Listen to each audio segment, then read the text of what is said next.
Bem-vindos ao programa Porta de Hangar, que vai ao ar todas as semanas pelo canal YouTube. Bem-vindo ao programa Porta de Hangar, o canal da aviação. Apresentação, Ricardo Beccari. Os nossos convidados de hoje são especialistas em documentação, em processo de aeronave, em trazer a aeronave para você. Fica prestando atenção que a conversa vai ser muito boa. Nós estamos aqui com a Luciana Ferreira do RAB, ANAC RAB, né, Luciana? Exatamente. É um prazer tê-la a bordo. Estamos aqui com o Felipe Bonsenso, advogado. E você é jurídico da Aera, inclusive, né, Felipe? Um dos fundadores. Um dos fundadores, legal. Bispo, bem-vindo, meu amigo. Eu que agradeço. É um cara sensacional, gosto muito de você. Faz tempo que ainda não se via. É um prazer tê-lo a bordo do Porta de Hangar. Prazer é meu. Legal. Luciana, você é a primeira vítima. A primeira vítima. Fica à vontade. Quero saber de você o seguinte: qual é a função, primeiro, do RAB, a sua lá dentro? Explica para o público do Porta de Hangar como é que funciona o RAB. Tem muita gente que tem dúvidas. Certo, com o maior prazer, né? Vai ser uma honra. Vamos lá, né? Eu estou gerente do Registro Aeronáutico Brasileiro. Já fazem 11 anos, né, que estou à frente, né? Desde que eu tomei posse dentro da ANAC, iniciei, né? Entrei em exercício junto ao Registro Aeronáutico, tá? Então, aí já são 14 anos, né? Nessa 15, né? Estamos em 2025, então são 15 anos. Meu Deus, o tempo passa, não né? Não fala assim, que a gente O fica tempo velho. passa, é bom que eu tenho mais história para contar. É isso aí, legal. Mas vamos lá, falar o que é o Registro Aeronáutico Brasileiro, né? O Registro Aeronáutico Brasileiro é um grande cartório de aeronaves civis, né? Toda aeronave civil brasileira tem que estar registrada conosco na ANAC, no Registro Aeronáutico, né?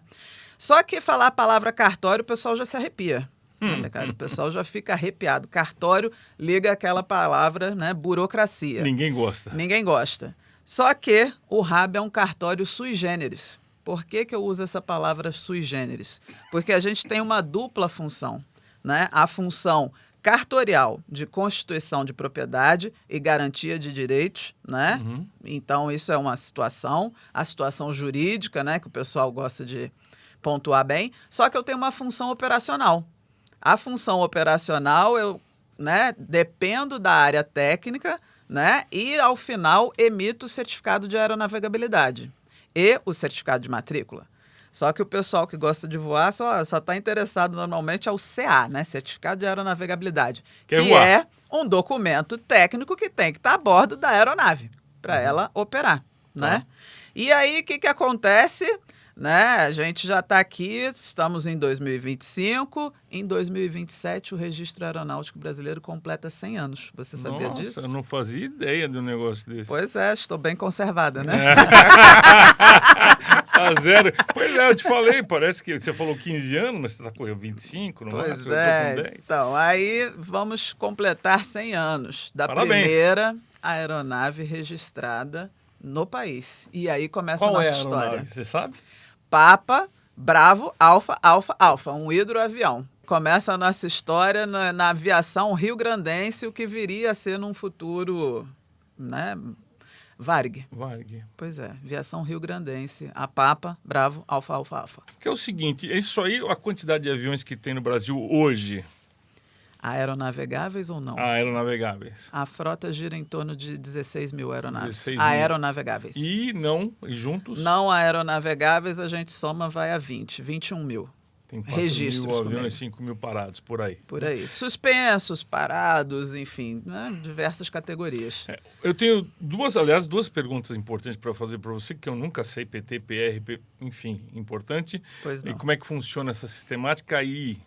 Como é que você, por exemplo, hoje eu tenho meu carro, eu vou lá, mostro para o guarda-documento do carro, eu tenho uma como fala, Bonsenso, um app, não é isso? Um aplicativo. Um aplicativo, né? Eu mostro para ele minha carteira de motorista e tudo mais. O CA, que você me disse que tem que estar dentro do avião, não pode, por exemplo, estar num celular autorizado? Sim, desde 2017 a gente está emitindo o certificado de aeronavegabilidade de forma digital. Olha que legal. Né? Cuja prestação da informação pode estar disponível impresso, porque a gente aceita o impresso que legal. ou na forma eletrônica. Na mesma Qualquer coisa. dispositivo eletrônico que, enfim, um piloto ali numa fiscalização de rampa, que ele já treme na base, né? Quando olha o pessoal da ANAC. Não tem por que tremer, Não tem né? por quê. Tá tudo ali em dia, não é só isso? apresentar. Não? Então, não tem Né? motivo, né? E eu quero... Mas você queria saber dos do prefixo. prefixos, né? Isso me deixa muito curioso. Então vamos lá, né? Prefixo, né? A marca de nacionalidade e matrícula. O Código Brasileiro de Aeronáutica fala muito bem isso, né? A marca de nacionalidade são as 2 letras iniciais. Elas, né, que a pessoa pode observar em qualquer lugar do mundo, vai saber que essa aeronave que inicia como Papa Romeu, Papa Tango, Papa Papa, Papa Uniforme e Papa Serra, que é a novidade de 2019, né? A liberação do Papa Serra, dessa inicial de matrícula, trata-se de uma aeronave, nacionalidade, trata-se de uma aeronave brasileira. Ah, legal. A matrícula são a combinação de 3, né, letrinhas, né, do alfabeto que vem ao final. Por isso são 5 letrinhas. As iniciais, marca de nacionalidade, a final, matrícula. Né? E aí tem essa combinação em qualquer lugar do mundo, né? Tá ali. Que legal. Hoje, ainda, já vou te adiantar, ó, o futuro, que eu tô sempre pensando no futuro. Spoiler. O spoiler. Né? Hoje ainda a gente tem essa amarração da marca de nacionalidade e matrícula está vinculada a uma determinada aeronave do início ao fim. Tá? Hoje.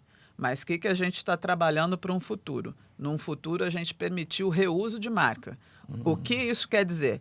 Se uma aeronave teve a sua matrícula cancelada, porque foi exportada, porque pereceu, né? Enfim, não importa o motivo, essa matrícula poderá ser reutilizada por outra aeronave.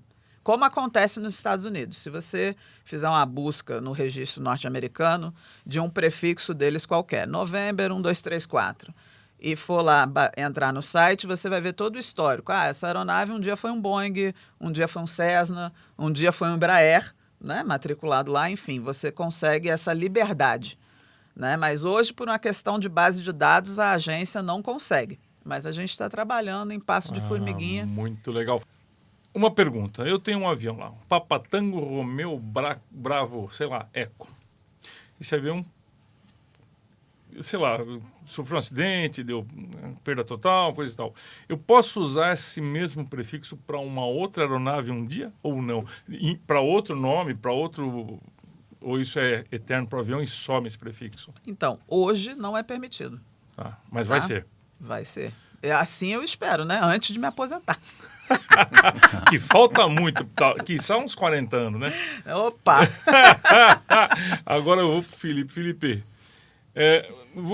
eu acho que vocês têm uma interação muito grande, né? Vocês três com esse tipo de coisa, que o bispo é o despachante, é o cara que desbloqueia o avião aqui na Receita. E você, com relação ao RAB e ao bispo, qual a sua função? Bom, primeiro, como advogado, inicialmente quando a gente é consultado, um cliente nos procura, que é uma ajuda para elaborar os documentos da operação. Então, nós elaboramos o contrato de compra e venda, nós fazemos uma busca em relação à aeronave, então acessamos a base de dados do RAB e, além de toda essa base de dados do RAB, também consultar o vendedor. Quem é o vendedor? O vendedor tem processos judiciais? Essa aeronave tem um gravame? Está bloqueada? O vendedor é um devedor trabalhista? Trabalhista também? É porque se o vendedor tem dívidas, e às vezes dívidas substanciais, isso pode afetar a venda. Por quê? Pode ser interpretada essa venda como uma fraude contra credores, uma venda que não poderia ter sido realizada e que, eventualmente, aquele comprador depois é prejudicado. Porque imagina, ele vendeu, a pessoa tinha uma dívida, ele não descobriu, não fez a busca. Essa aeronave, ele recebe depois de pagar pela aeronave, receber a aeronave, está voando com a aeronave, recebe lá uma intimação de um juízo trabalhista em relação a uma dívida já anterior desse vendedor, né? E aí essa aeronave pode sofrer algum tipo de bloqueio. Porque a gente está no Brasil, justiça trabalhista, eu digo a trabalhista porque é a que mais acontece. Tem questões tributárias, tem questões no âmbito civil, mas é muito comum dívidas trabalhistas em relação a uma determinada aeronave. Por quê? Se eventualmente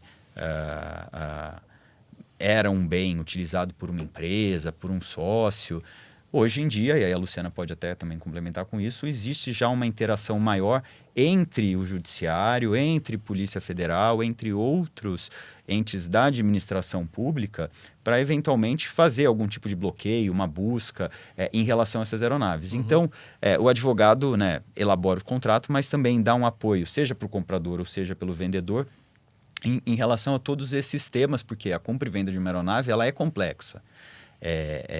E aí a gente depende também bastante do bispo, por exemplo, em relação à questão da Receita Federal. Ele auxilia no processo de liberação da aeronave, a importação, ele representa aquele comprador numa operação internacional, eu estou falando. Porque quando é uma operação doméstica, uma aeronave que já está nacionalizada, é um bem que está aqui, fácil.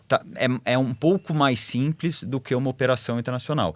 Numa operação internacional, seja por uma venda, quando essa aeronave vai sair definitivamente do Brasil, quando ela vai ser importada para o Brasil dos Estados Unidos, da China, qualquer que seja o país, nós dependemos bastante da atuação do bispo, dos despachantes aduaneiros que nos auxiliam nesse processo, assim como as tradings. As tradings também têm uma relevância muito grande no processo de importação por uma questão tributária. Então, a participação de um advogado, seja de uma operação menos complexa, uma operação doméstica de compra e venda, que muitas vezes é elaborar esse contrato, conseguir cobrir dentro desse contrato diversas discussões que são discussões técnicas, mas que precisam de um respaldo jurídico e refletem em cláusulas nesse contrato. Então, eu como advogado tenho uma interação muito grande também com o pessoal técnico do comprador e do vendedor.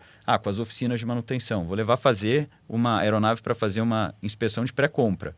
E aí vai sair lá um relatório. É o contrato que vai dizer quem corrige o quê.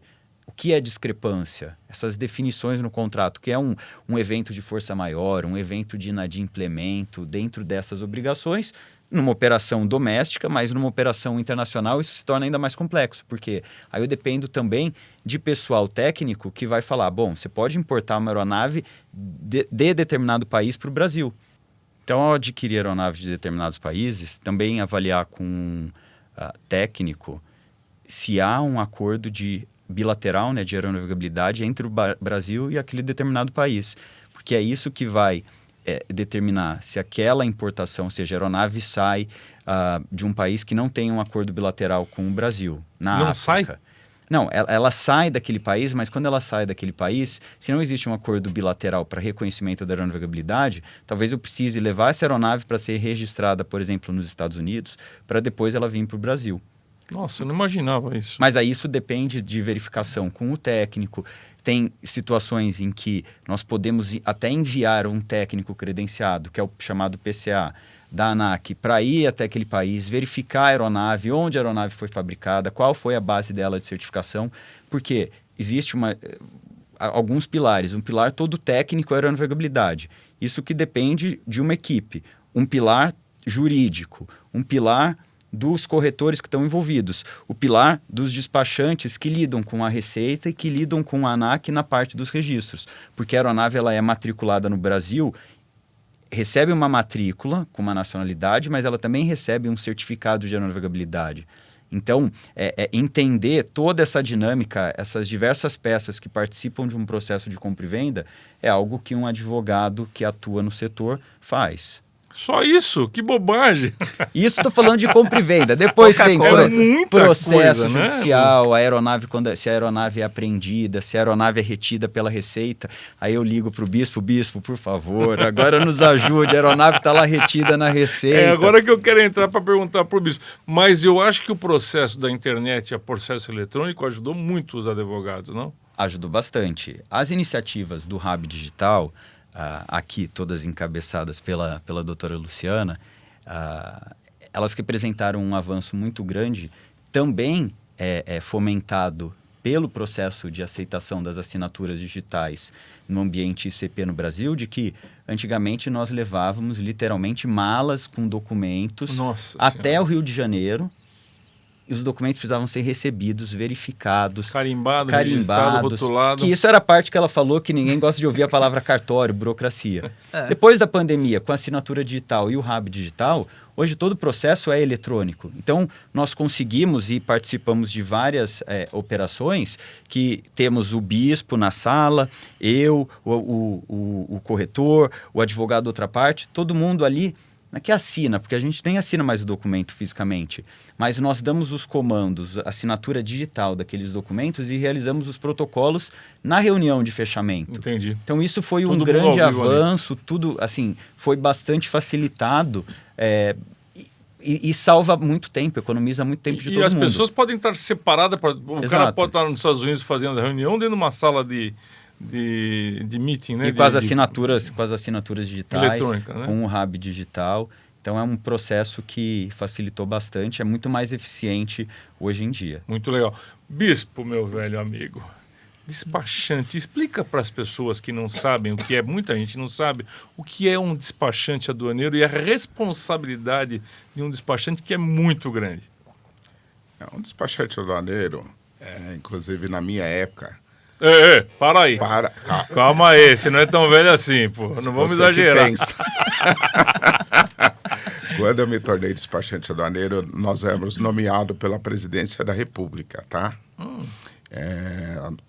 Fazíamos um concurso e a partir desse momento nós poderíamos atuar. No Brasil, para você ser um despachante aduaneiro, você tem que ter nível universitário e só pode ser despachantes aduaneiros ou um profissional da própria empresa para fazer uma declaração de importação, desde um parafuso de uma aeronave ou o equipamento em si, um avião, um helicóptero, hoje que está grande em moda, os drones, tá? Então, se você não for despachante aduaneiro, você não tem como atuar junto ao comércio exterior no Brasil, tanto na importação como na exportação. A parte relevante dos despachantes aduaneiros, minha e dos meus colegas, é que nós damos suporte, principalmente ao broker, aos advogados, na análise tributária da aeronave no Brasil, quando ela está entrando. Índice de IPI, ICMS, qual o percentual, além de uma análise mais do lado aeronáutico, que é, como o Felipe comentou, junto com certificação do equipamento no Brasil. Tá, junto a um PCA, junto à própria ANAC, que é a Gerência Geral de Certificação de Produtos, que mudou o nome, que eu não lembro o nome atual agora. Não me faz pergunta difícil. Não. Mas a gente, nesse suporte, então nós preparamos toda a documentação em conjunto com o vendedor e os advogados para podermos fazer a importação das aeronaves ou, no caso de uma venda externa, no mesmo formato. No sentido, nós temos como a aeronave brasileira também, como o Felipe comentou, deverá saber se o país que está recebendo essa aeronave tem acordo bilateral com o Brasil. Porque, caso contrário, ele conseguirá importar, mas não poderá operar a aeronave. Entendi. Lá. Agora, como é que funciona? Por exemplo, eu vou contratar, quero trazer um avião novo ou usado, não me importa. Como é que funciona? Qual o que eu tenho que fazer primeira coisa, para comprar esse avião e para chegar no bispo, no despachante aduaneiro? Aliás, antes que eu me esqueça, o despachante que tem o registro federal é obrigado a falar inglês ou não tem essa... Hoje, sim. Sem o inglês hoje, você não consegue trabalhar. E não precisa ser nada juramentado, precisa? Na minha época, não. Quando eu me formei, não havia necessidade. Não era obrigatório. Tá. Hoje você é obrigado a saber inglês ou espanhol. Importante. Bom, ainda bem que não é mandarim, né, bispo? É verdade. O que eu te pergunto, eu quero comprar um avião, tá? E como é que é o processo com relação ao despachante? A gente já sabe mais ou menos o que o Felipe já passou para a gente, que ele falou de uma forma sucinta, mas é muito grande o processo. E com relação você, ele, despachante aduaneiro? Normalmente, quando um cliente está adquirindo uma aeronave nova ou usada, ele chega a nós normalmente através dos advogados, dos brokers, né, que nos indicam, ou é uma relação muito de confiança, tá? Com certeza. Não existe muita, fazer propaganda. Tem vendedor, tem importador que prefere trabalhar comigo, como o Wilson Guedes, o Luiz Datauer. Eu estou citando esses nomes que são os mais credenciados no mercado. Então é mais no sentido assim. E tenho muito o boca a boca. Um comprador de avião fala, trabalhei com o bispo. Fala com ele que ele resolve o seu problema. É importante. Ou trabalhei com o Wilson. A gente tem muito isso no mercado. Sim. Tá? É confiança. E normalmente eu tenho hoje, a empresa tem 25 anos, mas eu tenho clientes desde essa época. E às vezes ele consulta o meu concorrente para me negociar o preço comigo. É mesmo? Sim. E a gente sabe disso, às vezes, dos meus concorrentes eu acho também. que isso é uma coisa comum que acontece em qualquer mercado, vocês não acham? Porque o cara, eu vou consultar, sei lá, o Felipe. Felipe, olha, eu quero saber o contrato. Aí o Felipe fala, é $1 bilhão. Bom, para mim tá meio caro, eu vou consultar outro advogado. Mas também tem que ter aquela, né, aquela cuidado, o Mas na fiel da aviação é balança. muita relação de confiança. Eu imagino. É um Mas mercado eu posso muito comentar pequeno. alguma coisa? Claro. aqui? Claro. Então O microfone é isso todo muito seu. importante que eu vou comentar, né? Mas não vai levar o microfone embora, Não, é todo não vou seu, levar mas o deixa ele aí. O que é importante para o registro é claro que o tratamento é isonômico para qualquer usuário, né? E que faça o peticionamento e tem o seu processo lá junto com o RAB. Né? Só que é aquele negócio, há processos e processos. Pessoas que trabalham muito bem e pessoas que se dizem isso, Despachante, aquilo, né? despachante e tal. Se dizem advogado, e aí fotógrafo e entra tudo, o né? processo daquele jeito que cai em exigência uma vez, 2, 3. Eu já vi processos 5 vezes em exigência. Exigência repetindo, pedindo o mesmo documento. Aí você pergunta, a pessoa está se fingindo de morta? A pessoa não sabe? Né? Enfim. Pode acontecer de, sei lá, ter o perdimento de aeronave por causa de um erro de despachante? Sim. O despachante, ele tem... A própria Receita diz que ele tem a obrigação de saber aquilo que ele está fazendo. Tá? Por isso que ele é um despachante aduaneiro nomeado. Então, pode ocorrer perdimento? Pode. Não tem muitos, tá? Eu posso falar para você que dá para contar no dedo por erros de despachante. Nós aqui nessa mesa, obviamente mais eu e o Bispo, porque nós prestamos serviço para o mercado. A Luciana, como gerente do RAB, é um serviço público, mas perdimento que é a medida mais gravosa em relação a um erro, alguma coisa contra a aeronave, mas o Bispo pode te contar quão comum é a aplicação de multas e penalidades e por erros cometidos, muitas vezes sim, por despachantes, que prestaram uma informação incorreta, colocaram o nome do fabricante do motor errado numa declaração, e aí são sujeitos a multa conforme o regulamento aduaneiro. E, por outro lado, erros de advogados, que o advogado pode deixar passar o que eu mencionei, que existia um processo, o advogado pode esquecer de alguma cláusula que seria relevante e gerar isso no final, que acaba gerando prejuízos financeiros, dor de cabeça para todas as partes e uma transação muito mais difícil. Pode ser erro dos dois que aconteça isso. Sim. Sim, pode.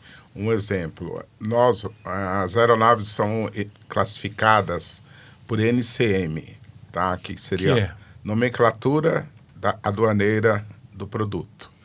E é por peso. Então, nós temos 4 tipos de NCMs no Brasil. E o que sempre pode acarretar um erro mais comum é você estar no limite do peso. Um exemplo, o NCM correto começa 8802 e vai em sequência dos pesos, tem até 2.000 quilos, até 7.000 quilos, até 15.000 quilos e acima de 15.000 quilos. E às vezes há um erro que ele entenda que a aeronave pesa, principalmente na aeronave de até 2.000 quilos, porque ela está bem no limite, dependendo do tipo de aeronave e os equipamentos instalados. Além do que o Felipe comentou, se eu inverter um nome, um fabricante do motor, um exemplo, GE, e escrever EG, a Receita pode me cobrar uma multa de 1% por informação errônea. 1% do valor da aeronave. Do valor do Importante produto, isso, da né? aeronave. O valor do produto. Mas é importante, porque você está dando uma informação totalmente errada do nome do motor. Sim. Mas será que é material ou não? É o que os advogados depois discutem. Ah. É um mero erro de digitação? Ou é Houve a intenção. Houve a intenção. Houve a intenção. É meio complicado de analisar isso, né? Pode ser um problema também, de repente, o Marcos levantou a lebre aqui atrás, sobre um problema de traço do motor. O avião tem, sei lá, o motor traço 7 é traço 9. Pode ser isso, Felipe? O Bispo, quem responde? Sim, pode ser isso, mas a questão do traço é importantíssimo, porque eu posso ter desenvolvido um motor, a GE ou a Pratt Whitney, que são os fabricantes, desenvolver um motor com PN 10, 11 e 30. Aí ela faz um upgrade nesse motor. Então ele vira 10, 11 e 30-1 e o preço dele aumenta. Entendi. Então isso impacta no valor final da aeronave também. Resumo da ópera, tem que ser o que você está comprando e pronto, acabou. Exatamente. Está tudo preenchido. Mas agora, acessório. Se o cara colocou um acessório na aeronave extra, uma televisão... Na realidade, os acessórios que estiverem instalados na aeronave, ele faz parte do preço da aeronave. Porque o que acontece? Quando você compra uma aeronave nova, você decide o que você quer que tenha nessa sua aeronave. Então, isso vai impactar no preço. Você pode gastar de interior, a gente chama no interior, 10 milhões de dólares até 20 ou 30. Depende do que você quer que instale numa aeronave. Mas e os itens soltos? É isso que eu tô falando. Talher... Não, ele faz parte a gente chama de loose equipment, tá? Então, isso faz parte de uma aeronave nova ou usada. O que a gente põe? A gente relaciona na declaração de importações todos os itens soltos. Porque até bebida, né? Se tiver bebida dentro da aeronave, tem que contar. Não, aí não faz parte da importação. Não faz? Não, a bebida já seria comissaria, é um outro momento. Então, tá? Mas eu vi um caso que o fiscal da Receita Federal queria taxar a bebida dentro do avião. Você já ouviu uma coisa dessa? Correto. Mas está correto. É isso que eu estou perguntando. Não, mas aí não é na importação. Aí seja no dia a dia da operação da aeronave. Entendi, tá certo. O que acontece de taxação de bebidas no dia a dia? É que a comissaria tem espaço para 3 aeronaves e normalmente tem 12, 15. Então o auditor pode entender que não é só para o consumo a bordo. Entendi. E aí ele pede para taxar.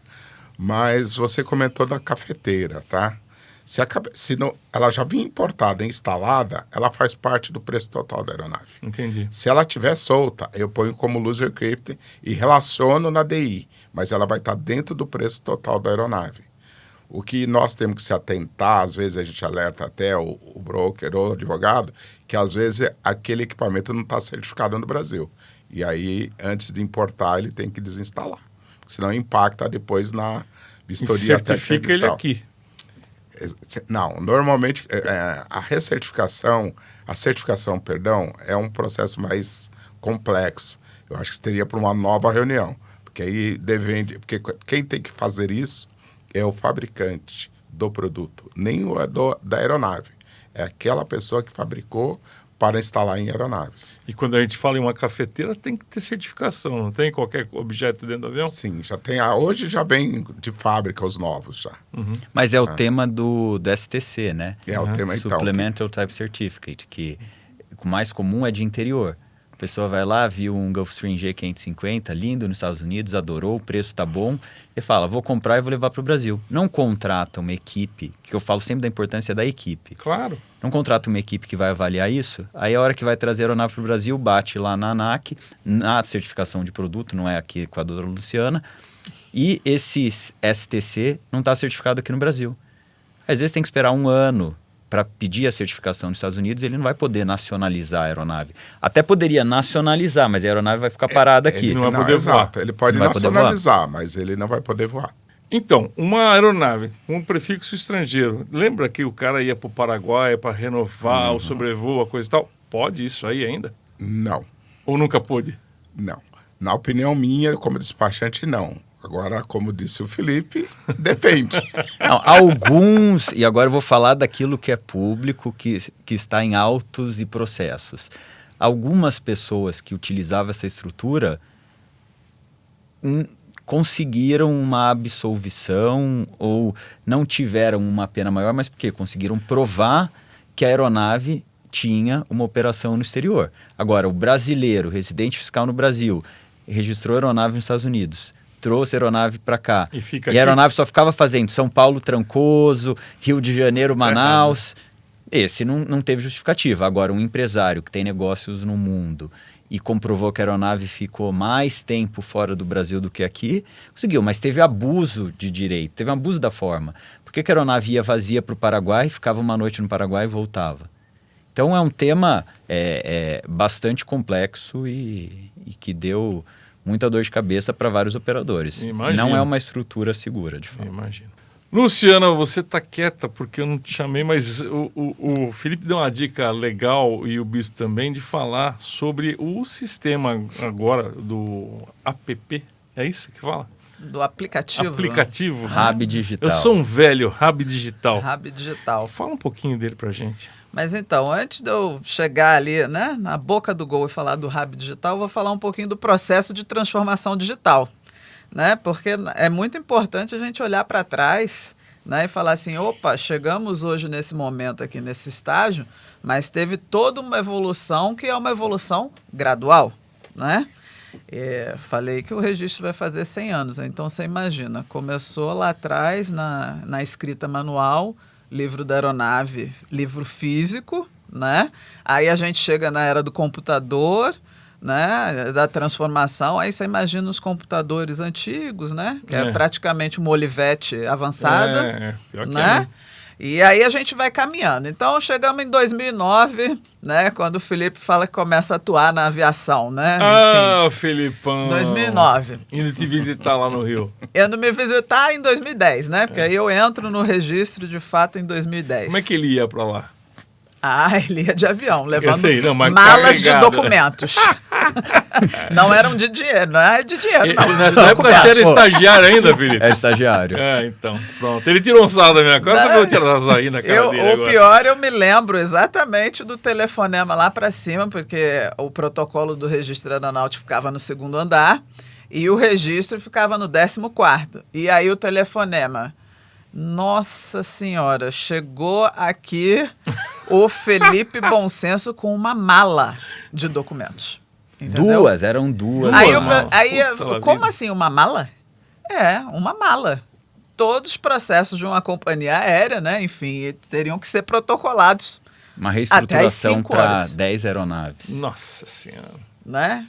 E o pessoal, você imagina, ficou satisfeito ou insatisfeito de receber eu acho que ficaram felizes para sempre, com certeza. Muito feliz, não podia né? nem despachar essas malas, podia ou não? Não, despachou na própria companhia, eles deram uma declaração, porque aquilo tinha um valor, né? Só de selo, de autenticação, de assinatura, e se perdesse aquilo... Nossa Senhora, não quero Mas nem pelo pensar. menos, aí o que aconteceu, entreguei a mala de documentos lá. E eles tinham que digitalizar, né? O RAB tinha que digitalizar todos os documentos, carimbar. E você tinha que esperar. Eu tinha que esperar. Ela falou, bom, então aproveita, passa o final de semana no Rio, aí uns dias no Rio de Janeiro, que nós vamos cuidando de todos esses documentos. Quantas mil folhas, Felipe? Um monte. O que eu me lembro eram 10 aeronaves. 1.000 a 2.000 Não, folhas, né? eram 10 aeronaves, cada aeronave eram 2 pastas de 500 documentos. Então eram 10.000 folhas. Porque era reorganização, então tinha hipoteca, contrato de arrendamento, aditivo, liberação. Um rolo, caramba, né? Tudo no papel, no físico. E o tempo que levou para assinar tudo aquilo. A gente montou a sala de reunião lá no escritório, com todas as folhas, todo mundo foi assinando, depois tudo aquilo foi pro cartório, aí o cartório carimbou, colou os selos, depois eu precisei levar pro Rio de Janeiro. Trabalho de 2 semanas, com certeza. Foi. Bastante coisa. Então, desculpa, vamos lá. Um trabalho hercúleo. Né? Com certeza. Aí você mandou ele passear, né? Aí do lado de cá também, né? Do serviço público, outro trabalho hercúleo, né? De poder digitalizar para, enfim, processar tudo isso e tudo isso. Mas voltando um step atrás, né? A transformação digital. Acho que a primeira transformação digital do registro, ela nasce ali no reserva de marcas. O que é reserva de marca? Né? A gente conversou aqui, inicialmente, marca de nacionalidade de matrícula. Né? Quando você vai fazer a importação da aeronave, né? Normalmente o proprietário está bem interessado na marca que ele quer. Por uma combinação astrológica, por um desejo de uma determinada matrícula, né? Nome de filho, sua inicial, se está disponível, né? Tem diversas questões. Enfim, e aí ele faz essa reserva de marcas. No mundo todo, pelo menos, hoje não, né? Mas naquela época, né? 2009, 2010, quando foi lançado, né, Bispo? 2009, eu acho que foi. 2009. Não, 2010, por aí. Tá Entre bom, 2009 por aí, e 2010. tá bom, tá joia. Que ele lançou o Reserva de Marcas, o Brasil foi, né, ali precursor, né? Por que eu digo isso, né? De entrar no sistema e ver se a marca está disponível para sua reserva, né? Aí, enfim, vem todo um processo, né, de transformação lenta e gradual, a liberação da marca de nacionalidade Papa Serra, que foi um processo difícil, porque a gente tinha que entender, né, todas as bases de dados da agência e integrar. Você imagina uma agência reguladora que ela tem a base de dados de aeronave, a base de dados, né, de aeronave está vinculada com o proprietário, a parte técnica da aeronave, né, tem base de dados de operador, né, certificado, tem base de dados de infraestrutura aeroportuária, tem N base de dados. Nessas bases de dados, que é onde elas se falam, né, qual é o bem a aeronave, não só... e pessoal, né? Não estou entrando nem em pilotos, mas enfim, tem essa base de dados também de pessoas. Onde todo mundo se fala? A aeronave, né? Um avião, um helicóptero tem que voar. Claro. Então eu tinha que introduzir o Papa Serra não só numa base de dados de aeronave, mas de forma que as outras também lessem. Né? Se eu colocar, o piloto lançar que voou numa aeronave Papa Serra, né? A Alfa Bravo Charlie, ele tem que conseguir lançar horas para aquele voo daquela aeronave. Sim. Então você imagina o impacto que a gente teve que avaliar para introduzir o Papa Serra. Então não foi da noite para o dia, foi questão de anos. O mercado solicitava, quando que vai liberar o Papa Serra? Calma que a gente vai, né? Então lá. fala pro tio Beca assim, PT o que é? Papa Tango. Eu sei, mas tem algum significado? O pessoal falava que PP era avião público, PT particular, bobagem isso aí. Já, olha só, Já no foi, não passado tinha a questão da experimental para aeronave certificada. Tá? Então o experimental tinha o Papa Tango Zulu, né? A inicial Zulu. de matrícula Ok. Zulu, tá? E o Papa Uniforme. Que é? E o Papa, que era para experimental também. Designativo para aeronave experimental. Papa Uniforme, Papa Tango Zulu e Papa Romeo Zulu. Legal. E o Papa Serra agora? O Papa Serra já nasceu sem nenhuma restrição. Ah, Ele pode ser qualquer coisa, de uma experimental que até legal. Eu um não Boeing. sabia. Nós liberamos, então, essa restrição de que determinada marca tem que vincular a uma aeronave experimental ou uma certificada, não existe mais. Hoje existe a tradição. Eu nunca vi ninguém matricular um Boeing de Papa Uniforme, mas pode. Tá? Pode? Pode. Tá? Mas eu nunca vi. Então, então o Papa Uniforme agora eu posso usar até para aeronave privada. Aí, Pode, tá vendo? pra Você tudo. não sabia. Que bom. Tá Então liberado, caiu por agora... terra. Porta de Hangar é cultura, junto Entendeu? com Dona Luciana Ferreira. Que legal. Você não sabia que tem um monte de gente que aí... Mas a pessoa fica com medo, porque é aquela questão da tradição. Não, mas eu vou trazer um caso aqui que eu nem sou a pessoa mais especialista para falar no assunto, mas a aeronave leve esportiva, tá? A aeronave leve esportiva tem a leve esportiva que é 100% experimental e tem a leve esportiva que é certificada, né? E que você ganha um CA. Enfim, um CA, uma autorização CEALI, né, que ele fala, que é uma autorização de aeronavegabilidade diferente de um CAV para voo, tá? Então não é um certificado, não é um certificado de aeronavegabilidade padrão, mas é um certificado de aeronavegabilidade especial, o CEALI. Então a pessoa está com uma matrícula PU, aí, mas eu estou voando aqui e o pessoal está falando que é experimental, que nessa pista eu não posso pousar, né? Porque eu não quero, a pessoa não quer operação experimental ali. E eu não sou experimental, porque a pessoa já está julgando pela matrícula. Entendeu? Então. Ela olhou, bateu o olho, é PU, é experimental. Não, não é. Tem que estar escrito experimental na lataria do avião, né? Na fuselagem. Exatamente. E consulta, pelo amor de Deus, né? O Consulta RAB está aí público, todo mundo conhece, né? É fácil também, né? Só escrever RAB ali, pum, pronto. já Consulta entra. RAB, bota a matrícula ali e você vai ver situação de aeronavegabilidade, se é experimental, se tem as constrições jurídicas que o Felipe falou. Não estou falando da certidão jurídica da aeronave, mas você já vê ali a situação de aeronavegabilidade, se está apta a voar ou não. Mas conta um pouco para a gente os serviços que o RAB oferece na plataforma digital. Aí, ó, isso Então que vamos é importante. começar, né? Aliás, ele tinha me Lançamento. falado para falar isso com você e eu esqueci porque eu tô velhinho. E eu tô, acho. não, é porque a Você- gente vai nós cantando t- história aqui, daqui a exatamente. pouco a gente tá lá no voo do 14 bichos. Mas Não exagera também, vai. Então, falando da plataforma aqui do RAB Digital, né? A plataforma do RAB Digital, né, é um serviço, um aplicativo, um serviço de peticionamento eletrônico, né, junto à agência, junto ao RAB, com todos os serviços do RAB. O lançamento foi em 2022, modesto, né? O primeiro serviço que a gente lançou foi a consulta, a emissão da certidão jurídica da aeronave por autosserviço. Olha, eu acho que a mais importante ocorreu na pandemia, tá? É mesmo? O governo brasileiro já tinha ditado normas, né, decretos, né, de certificação digital, de aceitação de documentos nato digitais, né, e que estava ali na iminência de como que isso vai se processar e tal, os cartórios já podem aceitar ou não aceitar. Iniciou a pandemia. O RAB saiu na vanguarda. Eu aceitei como um cartório, né, todo documento nato digital. E por que eu digo isso? O RAB saiu na vanguarda?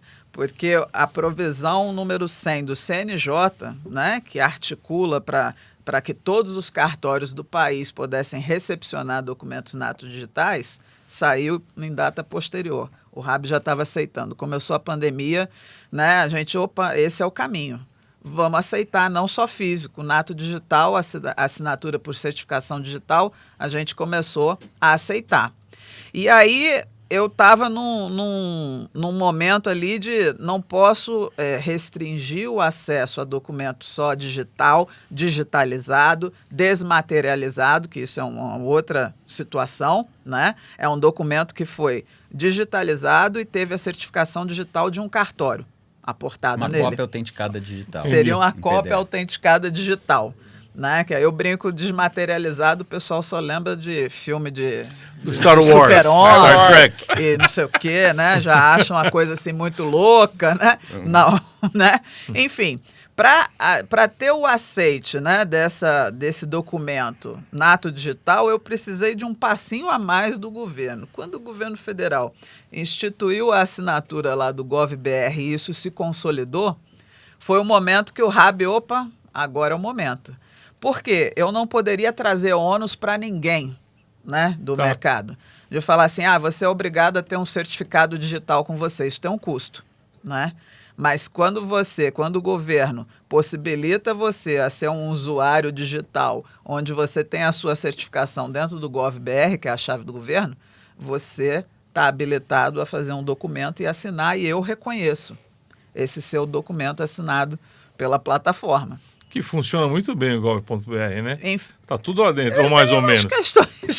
Não, Para mim sempre funcionou muito bem. Tem muita gente que reclama, mas para mim sempre ela é para funcionou uma bem. pessoa física, né? Quando entra para uma pessoa jurídica Complica. e a questão do reconhecimento, de eu ver se aquela pessoa pode, não pode, enfim, assinar pela empresa, Aí e já não dá. complica, Aí complica só. um pouquinho, né? É um passo que eu não posso ir tão a fundo nessa minha por hora, né? Tá bom. Eu sempre acredito por hora. Fazendo uma parte, Becari, Pois não, bispo. essa etapa de validar a certificação, nós, despachantes, fazemos para facilitar a vida do RAB. Isso. E se a gente não consegue validar, a gente nem apresenta o processo. Tá? Para. A gente segura o processo, Entendi. pede para reassinar, porque às vezes as assinaturas se sobrepõem. Porque depende, alguém assina, Entendi. depois ele assina diferente em outra plataforma e ela acaba se sobrepondo. Então, essa etapa é uma função nossa também para facilitar a vida do RAB Digital, que nos facilita, tá? Como você viu nós falando aqui, enquanto no nosso pequeno intervalo, de um documento que a gente precisou consertamos em meia hora. Então, Entendi. isso ele facilita muito. Legal.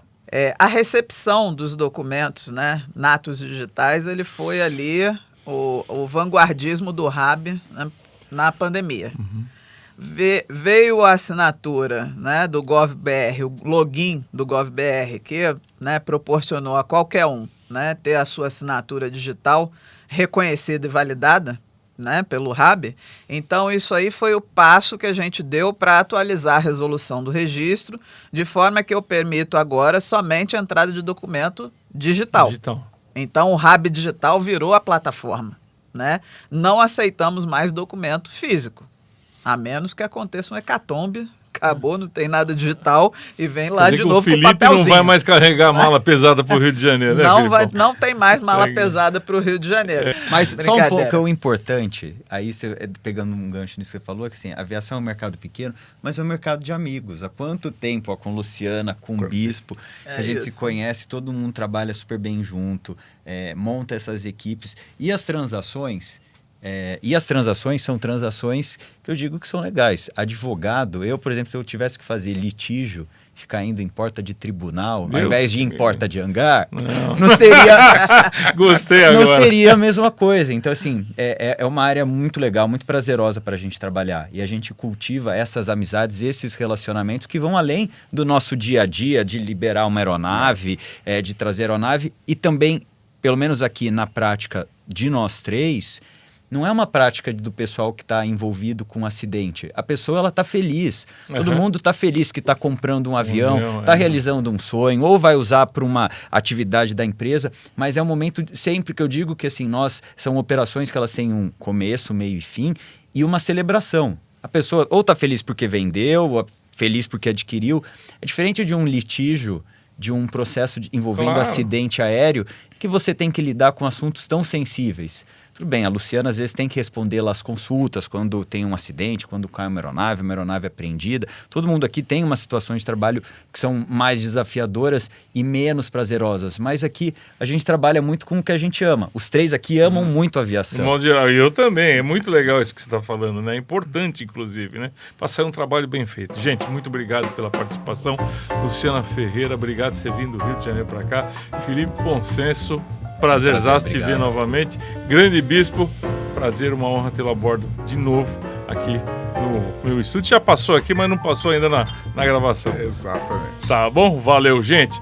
Você, tenho certeza que gostou dessa programação, deixa aquele like bacana do Porta de Hangar e, se não está inscrito, se inscreva, tá bom? Até o próximo programa. Valeu!